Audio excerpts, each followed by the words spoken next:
প্রিয় ভাইয়েরা, আজকের যে বাংলাদেশ, নতুনভাবে যে স্বাধীন বাংলাদেশ,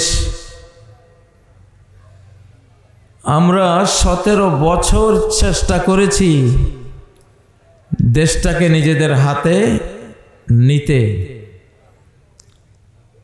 হাজার হাজার মানুষ শহীদ হয়েছে, হাজার হাজার মানুষ দেশ ছাড়া হয়েছে, শত শত মানুষ গুম হয়েছে, হাত পা চোখ হারিয়েছে, পঙ্গু হয়েছে। কিন্তু 5ই আগস্টের আগে 18 কোটি মানুষের কেউই জানতো না যে 1-2 ঘন্টার ব্যবধানে 17 বছরের এই নির্যাতন থেকে আমাদের মুক্তি আসবে। কিন্তু এক আল্লাহ, তিনি জানতেন। আবাবিল দিয়ে, ঝাঁকে ঝাঁকে ছোট পাখি দিয়ে যেমন আল্লাহ কাবার বিশাল শত্রু বাহিনীকে ধ্বংস করে দিয়েছিলেন, আমাদের ছোট্ট ছোট্ট শিশু কিশোর তরুণদেরকে দিয়ে বিশাল এক শক্ত অকল্পনীয় শক্তিশালী জালিমকে আল্লাহ তাআলা বিদায় করে দিয়েছেন। এর পিছনে কার হাত রয়েছে? আল্লাহর। আল্লাহু আকবার।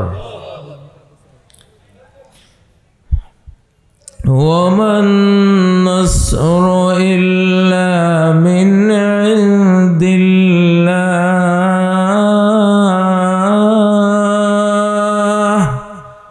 সাহায্য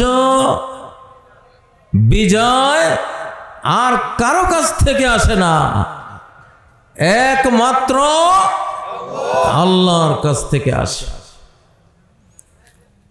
সূরা নাসর আমরা কম বেশ সবাই জানি।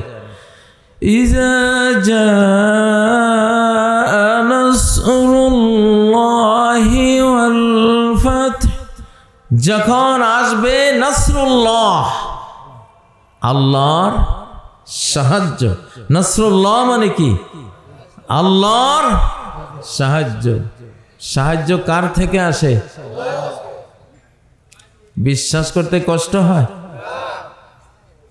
এই পৃথিবী কি এক সময় ছিল? ছিল না। এই আকাশ ছিল? ছিল না। এই তারকারাজি গ্রহ তারা কি ছিল? ছিল না। বিজ্ঞানীরা হিসাব করছে আজ থেকে 2700 কোটি বছর আগে,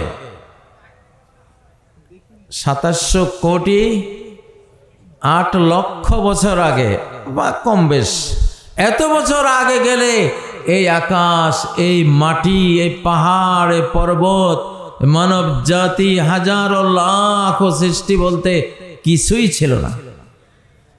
এক আল্লাহ ছিলেন। কে ছিলেন? এক আল্লাহ ছিলেন, কেউ ছিল না। হাল আতা আলাল ইনসানি হিনুম মিনাদ দাহরি লাম ইয়াকুন শাইআম মাযকুরা। নিশ্চয় মানুষের উপরে এমন একটা সময় পার হয়েছে, মানব জাতি বলতে যে কিছু আছে, মানুষ নামের একটা জাত আছে, এইটা কেউই জানতো না, কারো এই নামটাও জানা ছিল না। সৃষ্টি করলেন কে? আল্লাহ। ভাইরা, হার্টের মধ্যে যদি 1 বিন্দু রক্ত জমাট বেঁধে যায়, হার্ট অ্যাটাক হয়ে যাবে। 2.5 লক্ষ সৈন্য পাহারা দিচ্ছে রাজাকে। রাজার হার্টে 1 ফোঁটা রক্ত জমাট বেঁধে হার্টের অবস্থা শেষ, মরে গেছে। 2.5 লক্ষ সৈন্য বাঁচাতে পেরেছে? পারবে? পারবে না। ব্রেইনে যদি 1 ফোঁটা রক্ত জমাট হয়ে যায়, ব্রেইন স্ট্রোক বলে। কি বলে? স্ট্রোক হয়ে যায়। তাহলে এই জটিল জীবনটা চালায় কে?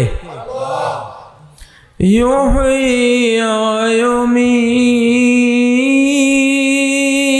হায়াত তিনি দেন, জীবনও তিনি দেন। প্রিয় ভাইয়েরা, সব কিছু এই পৃথিবীর এক জায়গা থেকে পরিচালিত হয়। কয় জায়গা থেকে? সেটা কোথায়? আল্লাহর আরশ, আরশের উপরে আল্লাহ। আল্লাহ কোথায়? আরশের উপরে। আর রহমানু আলাল আরশি ইস্তাওয়া, রহমান আরশের উপরে সমাসীন। সেখান থেকে আপনার গায়ের কাছে থাকলে আপনাকে যেভাবে তিনি দেখতেন ঠিক সেইভাবেই দেখেন। আল্লাহু আকবার। ও ভাইয়েরা, তো 5ই আগস্টের শুকরিয়া আদায় করতে হলে কার শুকরিয়া আদায় করবেন? আল্লাহর শুকরিয়া আদায় করবেন। আলেম সমাজ, আমরা যখন বিমানবন্দরে যেতাম তখন সবাই ভয়ে ভয়ে থাকতাম কোন পেঁচে ফেলে কোন সর্বনাশ করে। ঠিক নয় কি? আমি যেদিন দেশটা ছাড়লাম আমি কাউকে জানাইনি যে আমি বাংলাদেশ ছেড়ে চলে যাচ্ছি। 13টার মতো হুমকি পেলাম ডাইরেক্ট হিট করার। বিমানবন্দর যখন পার হচ্ছি প্রতিটি কদমে কদমে চিন্তা ছিল না জানি কে এসে আবার হ্যান্ডকাপ নিয়ে আসে। বিমান যখন আকাশে উঠল তখন ফোনে জানালাম যে আমি চলে যাচ্ছি। যখন বুঝলাম এখন আর কেউ আমাকে নামাতে পারবে না, কতটা ভয় ছিল, আশঙ্কা ছিল। আর আজকে আলহামদুলিল্লাহ বিমানবন্দরে ঢুকলে পুলিশ থেকে শুরু করে সবাই ভিআইপি লাউঞ্জে নিয়ে যায়। আল্লাহর রহমতের ফল্গুধারা বর্ষিত না হলে এই ধরনের এত বড় একটা পরিবর্তন সম্ভব ছিল না। প্রিয় ভাইয়েরা, এই জন্য বাংলাদেশি আমরা যারা আছি আমাদের একটা নতুন বাংলাদেশ গড়তে হবে। কি বাংলাদেশ? নতুন বাংলাদেশ গড়তে হবে। নতুন বাংলাদেশ গড়তে হলে নতুন বিধান লাগবে, নতুন সংবিধান লাগবে। নতুন সংবিধান ছাড়া নতুন বাংলাদেশ গড়া সম্ভব হবে না। 53 বছরে কেউ পেরেছে? পারে নাই। এজন্য দেশ এখনো কিন্তু টালমাটাল, দেশ এখনো টালমাটাল অবস্থায় আছে, একটা স্থিতি আসে নাই, স্টেবল হয় নাই। কিন্তু আলহামদুলিল্লাহ জনগণ, আমরা যারা, আপনারা যারা, আমরা আমাদের জীবন দিয়ে এই দেশ রক্ষা আল্লাহর সাহায্যে আমরা করতে পেরেছি আলহামদুলিল্লাহ। আগামী দিনে যদি এই দেশের জন্য তপ্ত তাজা খুন ঢেলে দিতে হয়, রাজি আছেন না? ইনশাআল্লাহ বাংলাদেশের মানুষ আমরা এটা করতে পারবো ইনশাআল্লাহ। প্রিয় ভাইয়েরা, আল্লাহ তাআলার কোরআনের যে আয়াতটি আমি পড়েছি সূরা আহজাবের একটি আয়াত তেলাওয়াত করেছি। লাকাদ কানা লাকুম ফি রাসূলিল্লাহ, আল্লাহ বলছেন তোমাদের জন্য আল্লাহর রাসূলের মধ্যেই কি রয়েছে? উসওয়াতুন হাসানা, বিউটিফুল মডেল, সুন্দর মডেল। সর্বক্ষেত্রে তিনি মডেল। আল্লাহ রাসূল সকল ক্ষেত্রে কি মডেল। কোনো ক্ষেত্রে আর কাউকে মডেল বানাতে আমাদের হবে না। রাষ্ট্রনায়ক হিসেবে মডেলকে আল্লাহ রাসূল সাল্লাল্লাহু আলাইহি ওয়াসাল্লাম তিনি যখন প্রেসিডেন্ট ছিলেন, রাষ্ট্রপতি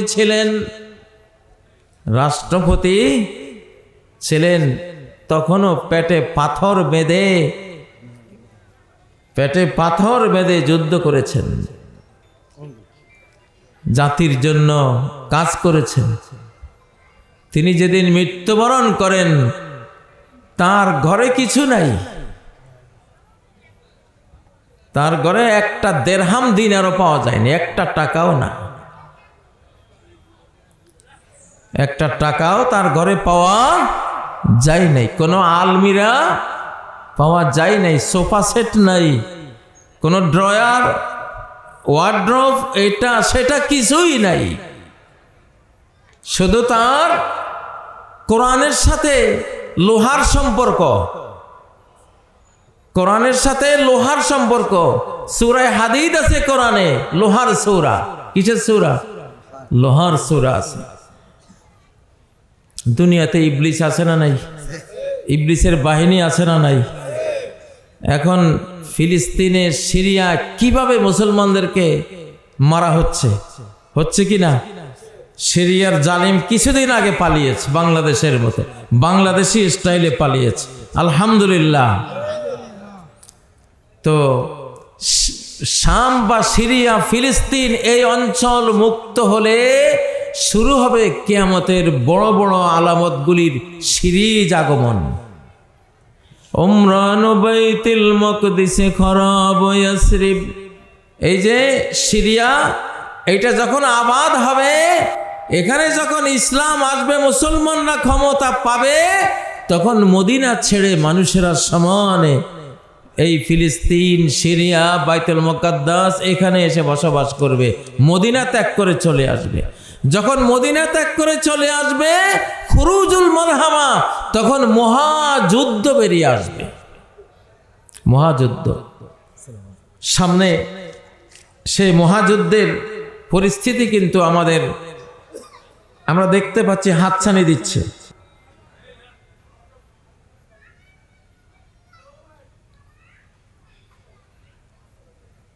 এটি একটি মাদ্রাসা, যেহেতু ইনশাআল্লাহ ওনারা মাদ্রাসার জন্য কিছু কালেকশনের কথা বলেছেন। এক সময় আমি পরে ইনশাআল্লাহ 1-2 মিনিট আপনাদেরকে সময় দেব। আমাদের এই মাদ্রাসাগুলি চলে হলো বার্ষিক ওয়াজ মাহফিল ইত্যাদি এসব দিয়ে। প্রিয় ভাইয়েরা, বাংলাদেশে এই পর্যন্ত যত প্রেসিডেন্ট এসেছে, যত প্রধানমন্ত্রী এসেছে, একজনেরও পরিণতি ভালো হয় নাই। এই পর্যন্ত একজনেরও পরিণতি কি ভালো হয়েছে? হয় নাই। শেখ মুজিবুর রহমান, পরিণতিটা কি ভালো ছিল? এত করুণ পরিণতি পৃথিবীর ইতিহাসে খুঁজে পাওয়া খুব কম, খুব কম। 1000টা এই ধরনের ইতিহাসের মধ্যে 2-1টা এরকম হয়েছে। এরপরে জিয়াউর রহমান, উনিও কোনো সুখের মরণটা মরে যেতে পারেননি। পরিণতিটা কতটা ভয়াবহ হয়েছে। আমি সেদিন ছিলাম চিটাগাং, যে সার্কিট হাউসে প্রেসিডেন্ট জিয়া মারা যান, আমি তার 1 কিলোমিটারের মধ্যে ছিলাম। তখন আমি হাঁটাচারি পড়তাম। আমার এক বোন থাকতো কদমতলী রেল স্টেশন এর কাছেই। তো সেই পরিণতি তো দেখলাম। এরপরে এরশাদ আসলো। এরশাদও গুলি খেয়ে মরে নাই, কিন্তু ধুকে ধুকে জেলের ভেতরে এক খুবই অমানবিক জীবন যাপন করতে করতে দুনিয়া থেকে বিদায় হয়েছে। শান্তি হয় নাই, হয়েছে। এরপরে খালেদা জিয়া, তা তো দেখলেনই, জেল, জরিমানা, এতিমের মাল খাওয়ার একটা মিথ্যা অপবাদে কতটা লাঞ্ছিত, অপমানিত, নির্যাতিত হয়েছে, ঠিক না? আর এর পর্যন্ত পরিণতি কিছু আমরা দেখেছি। আরো ভয়াবহ কি পরিণতি সামনে আসতে পারে সেটা আল্লাহ জানেন। সামনের দিনগুলিতে আমরা দেখব। এখন একটা প্রশ্ন, কেন এমনটা হলো? এখানেই তো একটা জিজ্ঞাসা আছে না নাই? সোজা জবাব, এই দেশে যদি কোন প্রেসিডেন্ট, প্রধানমন্ত্রী, রাজনৈতিক নেতা এই যে পালালো 17 বছরের জালিমরা আজকে কোথায়? সব ফেলে রেখে হাজার কোটি টাকা মাটির নিচে ফেলে পালিয়ে গেছে না? নিজের ঘর বাড়ি বিল্ডিং আহারে কিছুই এখন তাদের হাতে আছে। এই পরিণতি কেন জানতে হবে না? এই পরিণতির কারণটা কোরআনে আছে, এটা দুনিয়ার কোন সংবিধানে এটা লেখা নাই। ঠিক না বে ঠিক? ও ভাইরা, এই দেশ 1947 সালে আল্লাহর নামে নেওয়া একটা দেশ। কার নামে? আল্লাহর নামে। তখন মুসলিমরা যুদ্ধে ঝাঁপিয়ে পড়েছিল একটা জিনিস দেখে, যে মোহাম্মদ আলী জিন্নাহ কোরআন হাতে নিয়ে বলেছিলেন, এইটি আমাদের কনস্টিটিউশন, আমাদের সংবিধান। আমাদের সংবিধান লিখতে হবে না, লেখাই আছে। বুঝেছেন? কিন্তু আমরা দেশ পাকিস্তান বানিয়ে কি আল্লাহর কোরআনকে অনুসরণ করেছি? আল্লাহর রাসূলকে অনুসরণ করেছি? করি নাই। পাকিস্তান ভেঙে গেল ওই কোরআনের অভিশাপে। ওই আল্লাহর সাথে যে বেঈমানি, গাদ্দারি, বিশ্বাসঘাতকতা করেছিলাম, সেজন্য পাকিস্তান 24 বছর টিকে নাই, ধ্বংস হয়ে গেছে। ঠিক নয় কি? ধ্বংস যে হয়েছে খুব ভালোভাবে হয়েছিল। এই দেশের প্রায় 3 লক্ষ মানুষ জীবন দিয়েছে। 30 লক্ষ না, ওটা মিথ্যা কথা। শেখ মুজিব সাহেবকে বলা হয়েছিল আপনি 3 লক্ষের কথা বলেন, উনি 3 মিলিয়ন বলেছিলেন। লাখ আর মিলিয়নের পার্থক্যটা ব্রেইনে তখন হঠাৎ আসে নাই। 3 লাখের জায়গায় বলে ফেলছিলেন 3 মিলিয়ন। আর ওর পরে যখন ওনাকে বলা হলো এটা তো মারাত্মক ভুল, আর কইছি বুঝেন না, ওই হয়ে গেছে 30 লক্ষ। আমি অনেক বই পড়েছি নিজে, 2,88,000 পর্যন্ত হিসাব পাওয়া যায়। কত?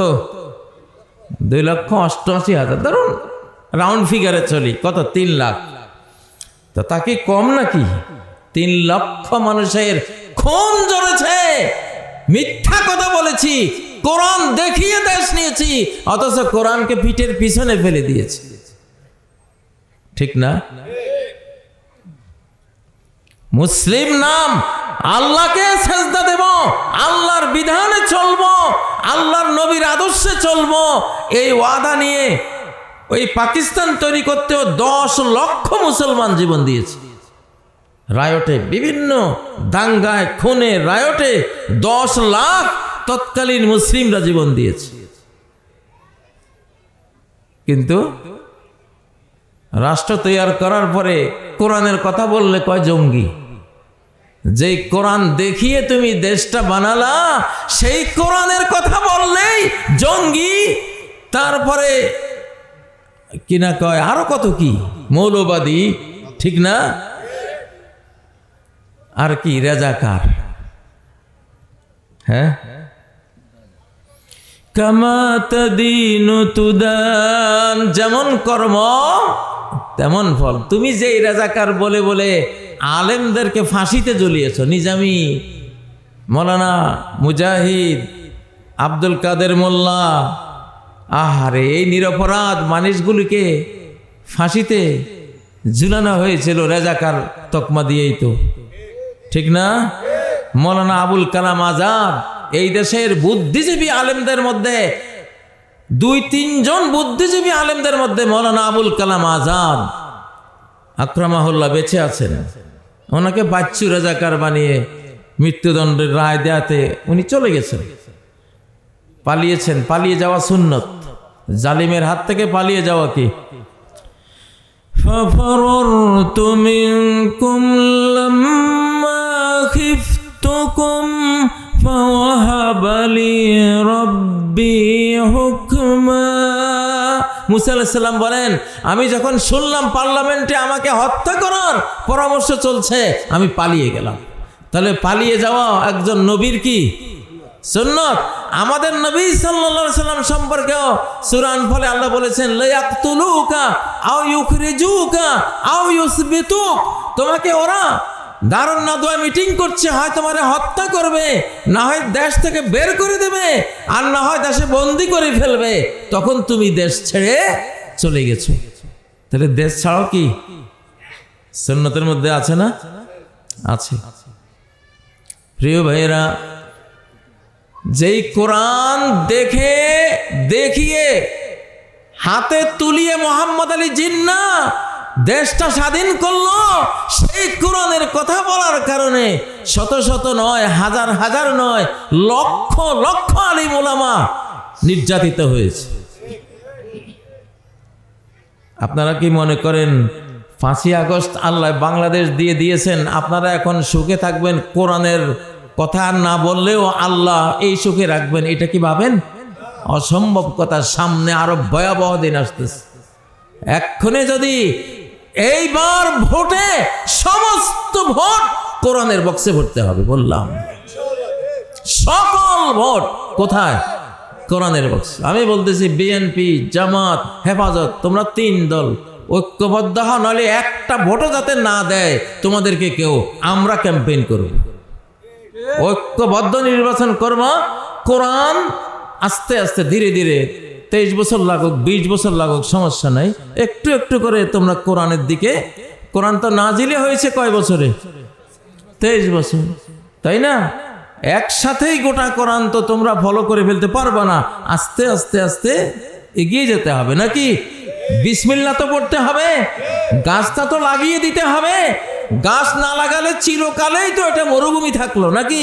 বিসমিল্লাহ পড়ে শুরু তো করতে হবে, শুরুটা করে দাও, না হলে বাঁচতে পারবা না। আমি সেদিন মন্ত্রণালয়ে ঢুকে উপদেষ্টাদেরকে বলছি 2-3 জনকে যে এই আপনাদের ইতিহাস, কালকেও বলেছি একজনকে, এই ইতিহাস দেখেন, আপনাদের পরিণতি ইচ্ছে ভয়াবহ হবে এবং আরো অল্প সময় হবে এইবার যদি ভুলটা করেন।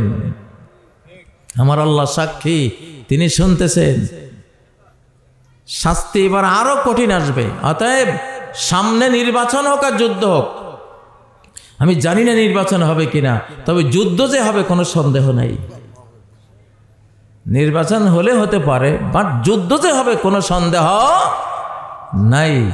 অস্ত্রের ঝনঝন ঝংকার, অস্ত্রের ঝনঝনানি, আরাকান আমাদের পাশেই তো, ভয়াবহ সব অস্ত্রে ভরে গেছে। ওই যে মিজোরাম, মনিরামপুর, 7 সিস্টার, যুদ্ধের আগুন জ্বলে উঠেছে ওখানে। তো বাংলাদেশের চতুর্পাশে তো আগুন জ্বলা শুরু, আর ভেতরে যে জ্বলবে আমি জানি, নিঃসন্দেহে জানি যে এইখানেও সেই ঘটনা ঘটাবার জন্য সব ষড়যন্ত্র ভিতরে ভিতরে পাকিয়ে রাখা হয়েছে। অতএব কোনো একটি দলের পক্ষে এই বাংলাদেশকে কন্ট্রোল করা কখনো কোনো ক্রমেই এই পরিস্থিতিতে সম্ভব হবে না। 5ই আগস্ট আল্লাহ যে বিজয় দিয়েছেন, কিভাবে বিজয় দিয়েছেন? সর্বস্তরের সকল দল দলীয় পরিচয় বাদ দিয়ে বাংলাদেশি নাগরিক সেজে ঝাঁপিয়ে পড়েছিল। আল্লাহ তাদেরকে সাহায্য দিয়েছে, ঠিক না? আপনারা মনে করবেন না যে বিপদ থেকে মুক্তি পেয়ে গেছেন, না, বিপদ এখন আরো আসবে। সুম্মা জাআলনাকুম খলাইফা ফিল আরদি মিন বাদিহিম লিনানজুরা কাইফা তা'মালুন। আমি তোমাদেরকে এই বাংলাদেশে, বাংলার জমিনে, পৃথিবীতে তোমাদেরকে আমি জালিমদের ধ্বংসের পরে ক্ষমতা দিয়েছি। আমি দেখছি, দেখতে চাই, আমি মনিটরিং করছি তোমাদের আমল কি, তোমরা তোমাদের কর্ম কি, তোমরা কিভাবে দেশ চালাও, নিজেরা চলো, আমি সেটা দেখার জন্য তোমাদেরকে ক্ষমতা দিয়েছি। প্রিয় ভাইয়েরা, জুলুম এখনো শেষ হয়নি। আমি গত 4 দিন আগে রিপোর্ট পেলাম, জেলখানায় 112 জন আসামি ঢুকেছে। সেখানে যাচাই করে দেখা গেছে মাত্র 3 জনের মামলা সত্য, আর 109 জনের মামলা মিথ্যা। তো যেই মিথ্যা মামলায় আমরা জর্জরিত হয়েছিলাম, জালিমদের আমলে। সেই মিথ্যা মামলা যদি এখনো চলে, তাহলে স্বাধীন হয়ে কি করলাম আমরা? এগুলো জাতীয় অপরাধ। একজন মুসলমানকে মিথ্যা অপবাদ দিয়ে মামলায় জড়ানো কবিরা গুনাহ। এটা কি কবিরা গুনাহ? এটা মহাপাপ। এটা কোনো মুসলিম করতে পারে না। একজন মুসলিম ইমাম বুখারী রাহিমাহুল্লাহ, তিনি বসে আছেন, ওনার অন্ধ ওস্তাদের জামার মধ্যে একটু ডাল লেগে আছে। তিনি যেহেতু অন্ধ, ডাল খেয়েছেন, জামাতে ডাল লেগেছে, উনি দেখেন নাই। ইমাম বুখারী একটু হেসেছেন। এখন ওস্তাদ যদি দেখতো যে উনি হাসতেছেন, ওস্তাদ লজ্জা পেত না? হ্যাঁ, এটা একটা ইনসাল্ট হয়েছে, একটা ট্রল হয়েছে। ওস্তাদ দেখলে এটা উনি খুব অপমান বোধ করতেন। ইমাম বুখারী তখন ছাত্র, তিনি জানেন ওস্তাদ তো দেখে নাই, আমি যে চুপিসারে হাসলাম ওনার ডাল দেখে জামার মধ্যে। তো উনি আল্লাহকে ভয় পেয়ে উনি বুঝলেন কিয়ামতের দিন আমার এই হাসিটা উঠবে, যে তুমি ওনার এই অবস্থা দেখে বিদ্রুপাত্মক হাসি কেন হাসলা, এটা একটা গুনাহ হিসাবে ধরা হবে। উনি ওস্তাদের কাছে মাপ চাইলেন যে ওস্তাদজি, আপনি তো আমার হাসি দেখেন নাই, তো কিন্তু আপনার এখানে জামাতে ডাল পড়ে আছে দেখে আমার হাসি পেয়েছে, আপনি আমাকে মাফ করে দেন। ভাই, শিরিক আল্লাহ মাফ করেন না, আর বন্দার হক আল্লাহ মাফ করেন না। একটা সুন্দর বাংলাদেশ তৈরি করতে হলে আল্লাহর রাসূল আমাদের আদর্শ, ঠিক না? কে আদর্শ? আল্লাহর রাসূল আমাদের আদর্শ। আল্লাহ রাসূলের আদর্শ কি? বিল্ডিং বানানো, আলমারি, সোফা সেট, হ্যাঁ, উন্নত মানের সব আসবাবপত্র দিয়ে ঘর দুয়ার ঠাসা, এরকম। আল্লাহর নবীর ঘরে কিছুই নেই, লোহা ছিল। কি ছিল? তীর আছে, তলোয়ার আছে, বল্লম আছে, তারপর হেলমেট আছে, লোহার বর্ম আছে, যুদ্ধের সব প্রস্তুতি আছে। ওনাদের কোরআনও ছিল, সাথে লোহাও ছিল। এই জন্য ওনারা অর্ধ পৃথিবী জয় করেছেন। আমাদের সরকারের কাছে লোহা আছে, কোরআন নাই। আর আলেমদের কাছে কোরআন আছে, লোহা নাই। জুতা একখান দিয়ে কাজ হয়। একজনের কাছে ডান পায়ের জুতাটা আছে, বাম পায়েরটা নাই। তো এই ডান পায়ের জুতা দিয়ে কি আপনি চলতে পারবেন? এটা ফেলে দিতে হবে। আরেকজনের কাছে বাম পায়েরটা আছে, ডান পায়েরটা নাই, চলবে? এটা একটা জোড়া।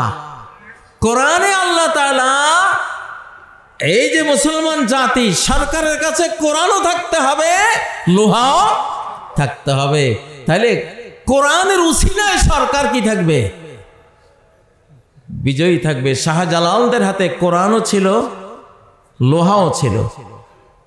আজও শাহজালালদের নামে বিমানবন্দর হয়, শাহজালালদের নামে ইউনিভার্সিটি হয়, শাহজালালের নামে কত ট্রাভেলস হয়, কত কিছু হয়, ঠিক না? শাহজালালদের পরিণতি তো বঙ্গবন্ধুদের মতো হয় নাই, জিয়াদের মতো হয় নাই, হয়েছে? জালিম এই যে শেষ রেজিমের মতো তো হয় নাই, করুণ পরিণতি হয় নাই। তারা এমন প্রশংসিত, এমন নন্দিত হয়েছেন, আজও তারা এই বাংলাদেশে এক বাক্যে কোন বাঙালি, কোন বাংলাদেশি আছে শাহজালালকে চেনে না, শাহজালাল নাম শুনে নাই, এরকম একজনও কি পাওয়া যাবে? প্রশংসা কার থেকে আসে? وَتَرَكْنَا عَلَيْهِ فِي الْآخِرِينَ। আমি আমার পথে যারা চলে তাদের জন্য প্রশংসা রেখে দিয়েছি পরবর্তী জেনারেশনের পরে জেনারেশনের মধ্যে, কিয়ামত পর্যন্ত তাদের প্রশংসা, তাদের জন্য দোয়া এই পৃথিবীতে চলতেই থাকবে। আল্লাহু আকবার। বর্তমান যারা রাজনীতি করছেন, আপনি একটা ওয়ার্ড মেম্বার হন, কমিশনার হন, চেয়ারম্যান হন, এমপি হন, আপনি রাষ্ট্রের উপদেষ্টা হন, যেটাই হন, আপনার হাতে কি লাগবে? আল্লাহর কোরআন লাগবে। ইন্নাল্লাহা ইয়ারফাউ বিহাযাল কিতাবি আকওয়ামা, আল্লাহ তাআলা এই কোরআন দিয়ে বহু জাতিকে অনেক উঁচু মর্যাদায় নিয়ে যান। শাহজালাল, শাহপরান, শাহ মখদুম, খান জাহান আলী, আজও এদের জন্য মানুষ কত কান্না করে, এদেরকে কত সম্মান করে, ঠিক না? আর 53 বছরে আমরা যাদেরকে পেলাম, কারোই তো এই পরিণতিটা আমরা দেখলাম না। আচ্ছা, তাদের পরিণতি খারাপ হয়েছে, আর আমরা পাবলিকরা, আমাদের পরিণতি কি খুব ভালো হয়েছে? আমরাও শান্তি পাই নাই। পাইছেন শান্তি? তারজুন নাজাতা ওয়ালাম তাসলুক মাসালিকাহা, তুমি মুক্তি চাও কিন্তু মুক্তির পথে চলো না। যতই স্লোগান দাও মুক্তি চাই, মুক্তির পথে না চললে কি মুক্তি পাবা? ইন্নাস সাফিনাতা লা তাজরি আলাল ইয়াবাসি, নৌকা কখনো মরুভূমিতে চলে? হ্যাঁ, মুক্তি কখনো ধ্বংসের পথে আসে না। প্রিয় বন্ধুরা, এই জন্য বলছি, আগামী পৃথিবীটা 7 মহাদেশ সামনে ইসলামের আওতায় আসতেছে। সকল খ্রিস্টান মুসলিম হয়ে যাবে, সকল হিন্দু যারা বেঁচে আছে এখন একদিন ইসলাম কবুল করে ফেলবে। পৃথিবীর কোনো জাতি ইসলামের বাইরে থাকবে না। এমন এক সুন্দর পৃথিবী আসতেছে। অতীতে যেমন নবীরা ছিলেন বাদশাহ, নবীজির আমলে নবীজি কি ছিলেন? বাদশাহ ছিলেন। সুবহানাল্লাহ। একদিন এক টুকরা স্বর্ণ রেখে নবীজি আসরের নামাজ পড়তে আসছেন, রাষ্ট্রীয় স্বর্ণ। তিনি তো কিছুই রাখেন না। তিনি বলতেন, যদি উহুদ পাহাড় পরিমাণ স্বর্ণ আমার কাছে আসে, 3 দিনে আমি ব্যয় করে শেষ করে দেব। শুধু ঋণের জন্য 2-4টা দিন আর রাখতে হলে রাখবো, সব শেষ করে দেব। তো এক টুকরা স্বর্ণ, নামাজ পড়েছেন উনি, নামাজ সালাম ফিরিয়ে দৌড়ের মতো গেলেন, গিয়ে আয়েশাকে দিয়ে আসলেন, আয়েশা এই স্বর্ণের টুকরাটা তাড়াতাড়ি কোনো ফকির মিসকিন অভাবীকে দিয়ে দাও। ফিরে আসলেন, সাহাবীরা জিজ্ঞাসা করলেন, ইয়া রাসূলুল্লাহ, আপনি এত দ্রুত কেন গেলেন, আবার ফিরে আসলেন? যে এক টুকরা স্বর্ণ রয়ে গেছিল, রাষ্ট্রীয় সম্পদ, এইটা রেখে যদি আমি মারা যেতাম, মাহালু মুহাম্মাদিল্লাহ মাত ওয়া হুয়া ফি বাইতিহি, যদি মুহাম্মদ সাল্লাল্লাহু আলাইহি সাল্লাম এই রাষ্ট্রীয় সম্পদটা ঘরে রেখে মারা যেত, আল্লাহর কাছে কি জবাব দিত তিনি? আল্লাহু আকবার। আমাদের এই রকম রাষ্ট্রনায়ক চাই। কারা কারা চান? ফি রাসূলিল্লাহি উসওয়াতুন হাসানাহ। আল্লাহু আকবার। ও ভাইয়েরা, এরকম রাষ্ট্রনায়ক যদি চান, এরকম রাষ্ট্রনায়ক বানায় তো কোরআনে। কে বানায়? কোরআনে বানায়, কোরআনে বানায়। আল্লাহু আকবার। কি বিচারক ছিলেন! এক মহিলা চুরি করেছে, এখন সে খুব সম্ভ্রান্ত মহিলা, চুরিতে ধরা পড়েছে, চুরি প্রমাণিত হয়েছে। নবীজি রায় দিলেন, তার হাত কেটে দাও। কোরআনিক বিচার। হাত কাটার কথা শুনলে মানুষ মনে করে আল্লাহর কোরআনের আইন বড় কঠিন। আসলে কঠিন না। আসলে এখানে বড় রহস্য হলো, হাত কাটা এমন একটা সাজা, যদি চোরেরা শুনে যে চুরি ধরা পড়লে এই হাতের কবজি পর্যন্ত উড়ে যাবে, থাকবে না। কোন চোর জীবনে কল্পনায় করবে না যে আমি চুরি করি আর কবজি সহ হাতটা হারাই, মানে চুরিটাই বন্ধ হয়ে যায়। আল্লাহ চুরি বন্ধ করার জন্য এত কঠিন একটা আইন দিয়েছেন, হাত কাটার জন্য না। এই আইন যখন চালু হয়েছে, 100 বছরে একজন চোর ধরা পড়েছে। আল্লাহু আকবার। কয় বছরে? তাহলে চুরি রয়েছে? আল্লাহ চাইছেন এইটা যে এমন একটা আইন করব, চোরে শুনলে পিলে চমকে যাবে, চুরি করার নামও মুখে নেবে না। বাংলাদেশের চোরগুলিরে যদি এই আইনটা একটু শুনাইতে পারতাম, বিশ্বাস করেন রাস্তায় টাকা পড়ে থাকলেও কেউ নিত না, ঠিক না? এমনি চোর ধরে পিটাইয়া গণপিটুনিতে হত্যা করে ফেলে, ওটা দোষ নাই। আল্লাহর আইনটা করলে এটা কঠিন। আরে ভাই, এটা তুমি বুঝো না, এটা কঠিন না। এটা আল্লাহ এই জন্য দেয় নাই যে হাজার হাজার মানুষ চুরি করবে আর হাজার হাজার মানুষের হাত কাটা হবে না। 100 বছরে একজন, খালি একটা হাত কাটা খালি শুনছে মানুষ, সব চোখ ঠান্ডা, ঠিক না বে ঠিক? আরে ভাই, কোন রোগের কোন ঔষধ এটা কে জানে? তা আল্লাহ জানে। ওয়াল্লাহু ইয়ালামু ওয়া আনতুম লা তা'লামুন। সব জিনিস, কোন রোগের কি চিকিৎসা, কোন অপরাধের কি সাজা, কে জানেন? আল্লাহ জানেন। আর তোমরা কিছুই জানো না, কিছুই জানো না। তোমরা যত বিচার করবা তত চোরের সংখ্যা বাড়বে। বঙ্গবন্ধু তো বলেছিলেন যে আমি চোরের খনি পেয়েছি। চোরের খনির সংখ্যা বাড়তে বাড়তে বাড়তে, চোর বাড়তে বাড়তে বাড়তে এমন হয়েছে বাংলাদেশের কোষাগারে আর কোনো টাকা নাই। 1 নম্বরের টাকা 2 বার ছাপাইয়াও চুরি করছে। আল্লাহু আকবার। ও ভাইয়েরা, চোর মুক্ত বাংলাদেশ চান? চান? কারা কারা চান? হাত তোলেন, হাত নামান। এখন কইলে বেজার হইবেন? বাংলাদেশে আমাদের একটা রাজনৈতিক দল আছে,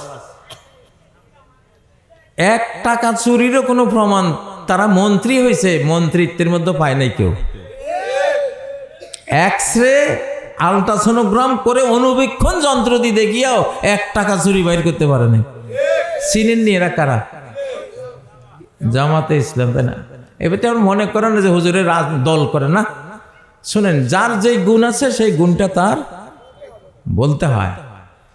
বাংলাদেশের 1 নম্বর সমস্যা এখন চুরির সমস্যা, ঠিক না? আমি এই জন্য আমি দুবাই থাকতে একটা বক্তৃতা করেছিলাম, বাংলাদেশে যদি অর্থনৈতিক আল্লাহর আউলিয়া থাকে তো এগুলি হলো শিবিরের ফলাফল আর জামাতের মানুষগুলি। আলহামদুলিল্লাহ, আলহামদুলিল্লাহ। আমার তো ইচ্ছা করে রাষ্ট্রের সমস্ত টাকা টুকার লেনদেনের সকল জায়গায় আল্লাহর এই মানুষগুলিরে বসাইলে আপনারা শান্তি পাইতেন, ঠিক না? চুরি করবে না। দোষে গুণে মানুষ, অনেক দোষে আমাদের থাকতে পারে, তাদের থাকতে পারে, বাট এই দোষটা যে নাই এটা প্রমাণিত, ঠিক না? তো 1 নম্বর সমস্যা হলো চুরি। সেই 1 নম্বর সমস্যার সমাধান তো একটা আছে। তারা বসে গেলে তাদের দেখা দেখি অন্য দলেরও সবাই ভালো হয়ে যাবে ইনশাআল্লাহ। ভালো হইতে একটা মডেল লাগে, একটা নমুনা লাগে। ইসলামী দলগুলি এই জন্য দল করে না যে গোটা দেশ শুধু আমরাই খাবো, আমরাই ক্ষমতায় আসবো না। ওরা আল্লাহর সন্তুষ্টির জন্য করে, কিন্তু তাদেরকে তো একটু ক্ষমতার জায়গায় একটু সুযোগ দিলে না, ইসলাম কি জিনিস, আল্লাহর ভয়ে কিভাবে। আমি দেখেছি নরসিংদীতে বিএনপির সাথে জামাত যখন ভোট করে, নির্বাচন করে, আমিও ছিলাম ওই নির্বাচনে, আমরাও কর্মী ছিলাম। সেখানে ভোট শেষে 35,000 টাকা শিবিরের ছেলেরা বিএনপির নেতাকে ফেরত দিতে গেছে। বিএনপির নেতা বলে এটা কোন কেয়ামত, এটাও কি সম্ভব? বাংলাদেশে তোমরা টাকা ফেরত দিতে আসছো? আমি বলি 1000 বার সম্ভব, যদি আল্লাহর ভয় অন্তরে থাকে। আল্লাহু আকবার। ও ভাইয়েরা, আমার শিশুকালের কথা, প্রিয় ভাইয়েরা, তো বলতেছিলাম দেশটা এখন যে পজিশনে আছে, এখান থেকে বাঁচতে হলে অবশ্যই অবশ্যই আমাদেরকে ভালোর জন্য যে কোরআন আল্লাহ নাজিল করেছেন, যে রাসূল আমাদের জন্য দিয়েছেন, রাসূলই একমাত্র নেতা আমাদের, রাসূলই আমাদের রাষ্ট্রপতি যাকে আমরা ফলো করব, রাসূলই আমাদের, তিনি আমাদের সামরিক প্রধান সেনাপতি। আল্লাহু আকবার। যুদ্ধের ময়দানে সবার আগে তিনি, সবচেয়ে ডেয়ারিং ভয়ঙ্কর জায়গায় যুদ্ধের সময় তাকে পাওয়া যেত, কখনো কোনো পিছপা তিনি হতেন না। প্রিয় ভাইরা, যাক, বাংলাদেশে অন্তত দুইটা লোক আমরা পেয়েছি ভালো, দুইটা ভালো লোক, ভেরিফাইড লোক আছে বাংলাদেশ। বর্তমান সরকারে দুইটা ভেরিফাইড লোক আছে, বলতে পারেন কে কে? ওই যে ফেসবুক ভেরিফাইড করে না, ভেরিফাইড ফেসবুক উনি বক্তৃতা দিয়েছেন। বাংলাদেশে এখনকার সরকারে বা যারা দেশটা চালায় দুইটা ভেরিফাইড লোক আছে। অনেকে হয়তো ঝাপসা ঝাপসা মনে করে, ভালো হতে পারে খারাপও হতে পারে, বাট ওরকম না। এই দুইটা ভেরিফাইড লোক, একজন হলো ডক্টর ইউনূস, একজনকে, এটা আমার ভেরিফিকেশনে আমি পেয়েছি যে ভালো, সে কৌশলে আছে, তার টার্গেট ঠিক আছে, সে জাতিটাকে মুক্ত করার জন্য তার প্রাপ্ত জ্ঞানে সে গভীর জ্ঞান দিয়ে চিন্তা করে করে আগাচ্ছে। তো আমার ভেরিফিকেশনে আমি তাকে পেয়েছি, সে ভালো। আরেকজন আছে, কে বলতে পারেন? আরেকজন ভেরিফাইড হলো ওয়াকারুজ্জামান, প্রধান সেনাপতি ওয়াকারুজ্জামান। অনেকে হয়তো ওনার ব্যাপারে কেউ আছে বিরূপ মন্তব্য করে, ভালো বলে, ঠিক না, বাট আমাদের ভেরিফিকেশনে এই লোকটা ভেরিফাইড। না হলে বাংলাদেশে রক্ত গঙ্গা বয়ে যেত সেদিন, সোজা কথা না। জালিমের আত্মীয় হওয়া সত্ত্বেও সে যে কাজটা করে দিয়েছে, আমার মতে এই লোকটা আর সারা জীবন নেকামল না করলেও আমার বিশ্বাস, আল্লাহ তুমি তারে মাফ করে দিও। আমি দোয়া করি, আমি দোয়া করি এইভাবে তার জন্য। তো এই দুইটা ভেরিফাইড লোক দুই জায়গায় কিন্তু আল্লাহ বসাইছেন। তো জাতি যতই নড়বড়া হোক, ইনশাল্লাহ আমরা যদি এই সরকারকে সহযোগিতা দেই, ভালো হওয়ার সাহস যোগাই, নিজেরা ভালো হই, নিজেরা কি ভালো হই, তাহলে ইনশাল্লাহ একটা ভালো রেজাল্ট আসবে। এটা সরকারের ভেরিফাইডের কথা বল, সরকারে যারা আছে, বাদ বাকি রাজনৈতিক দলের মধ্যে তো আছে ভেরিফাইড আছে লোক, ভালো আছে, অনেক দলে আছে, ভালো মন্দ মিলিয়ে আছে, কিন্তু সরকারের মধ্যে দুইজন, তো এই দুইজনে তো মেইন শক্তি কেন্দ্রে আছেন।